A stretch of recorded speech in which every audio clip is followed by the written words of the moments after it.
ശ്രീ കേദാര ഗൗരി അമ്മാന്റെ ചരിത്രം.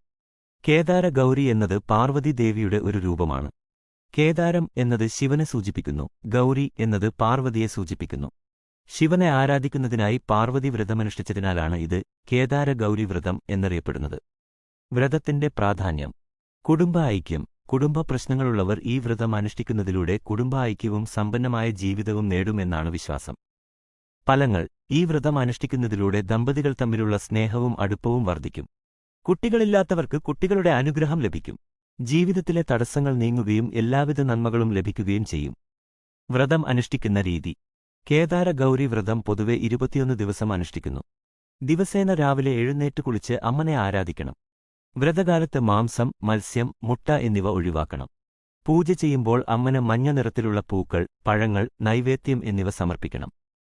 അമ്മനെ മനസ്സുകൊണ്ട് പ്രാർത്ഥിക്കണം. പ്രധാന കുറിപ്പ്. ഇത് ഒരു ആത്മീയ വിശ്വാസമാണ്. ഓരോരുത്തരുടെയും വിശ്വാസത്തിനനുസരിച്ച് ഈ വ്രതം അനുഷ്ഠിക്കാം.